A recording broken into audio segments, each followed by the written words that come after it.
Juni.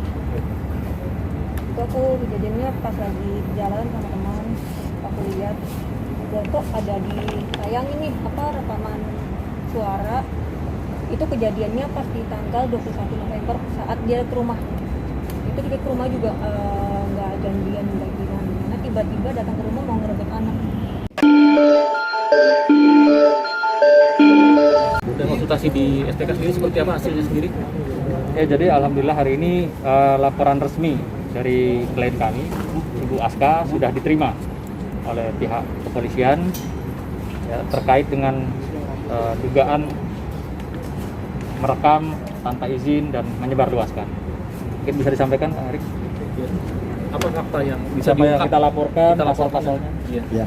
Jadi hari ini kami selaku kuasa hukum Bu Aska, Lili Aska atau yang kita kenal dengan Aska Uni, melaporkan ke Polda Metro Jaya tentang dugaan melakukan suatu perekaman tanpa izin dan sepengetahuan yang dipublikasikan ke media, gitu. Yang dalam hal ini sesuai dengan pasal yang diterapkan, bisa diperlihatkan ini kita.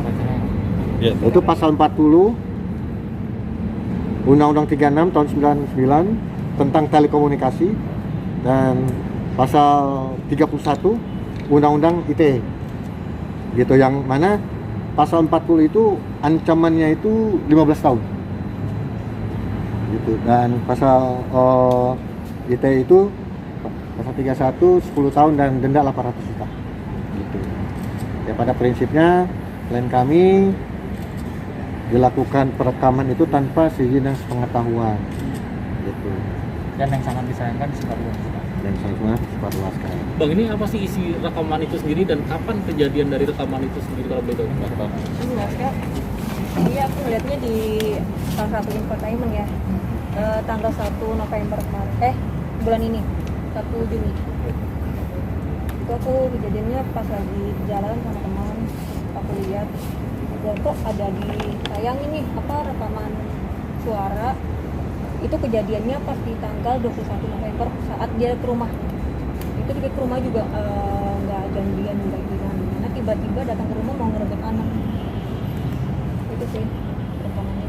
Jadi kamu nggak pernah tahu ada rekaman itu sebelumnya, Nggak sebelum tahu lihat sama di sekali. Enggak ada. Dia datang kamu bersama siapa, Pak? Pakai Grab ya sendiri sama sopir. Itu sih. Inti pembicaraannya dalam rekaman itu salah apa sih kalau boleh Soal rebut-rebutan anak sih. Cuman di situ dia seakan-akan dia tuh ngomongnya baik banget, udah tertata banget. Jadi di situ tuh aku udah emosi gitu. Jadi sebelumnya itu udah terpancing emosi sih.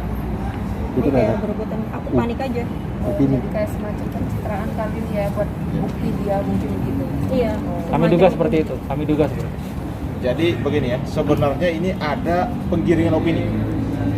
Pengiringan opini kepada klien kami bahwa seolah-olah klien kami itu adalah ibu yang tidak baik. Ya, ini perlu dipertegas ya. Kenapa demikian? Jadi dari rangkaian yang kita lihat ya, bahwa ada muncul nih. Ini juga saya perlu jelaskan. Tadi ada dari Kasubcapil dari Jakarta Pusat ya. Ini sudah terjawab surat kami. Bahwa akta ini ternyata tidak terdaftar. Ternyata tidak terdaftar di Kasubcapil Jakarta Pusat. Artinya apa?